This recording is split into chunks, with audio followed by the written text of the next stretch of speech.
Actually, yung book ko is Kumadrona. It was co-authored by me and my best friend. Tapos over a breakfast buffet lang nangyari. Kumadrona. Yes, Kumadrona. Midwife. Ano to, fiction? Not. Non-fiction. Non-fiction siya.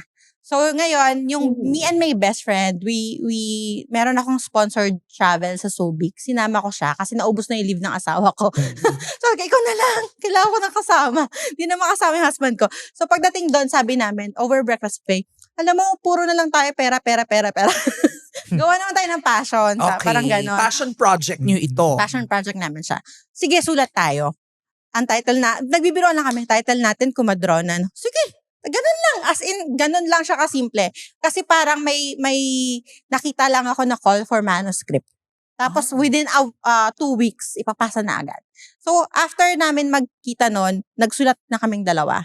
Well, without even talking what it is about. It turned out na nagko-correlate siya. Yung sa akin kasi, it's about sexual abuse that I have experienced nung bata ako. Medyo mabigat po ito ha. Okay. Then yung best friend ko naman, ang sinulat niya naman is about emotional postpartum. Nung na-diagnose siya with postpartum, nung nanganak siya.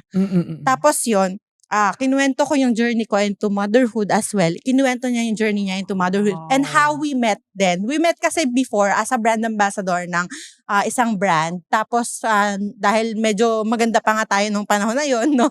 So, naging magkasama kami. Yung mga nasa mall, yung nagbibigay ng mga flyers, gano'n, ganito. Tapos may mga brands siya, gano'n. Na naka-heels, nagtataas ang heels. Gano'n yung mga trabaho namin before. Then, yun lang, how we met each other, how we became each other's kumadrona.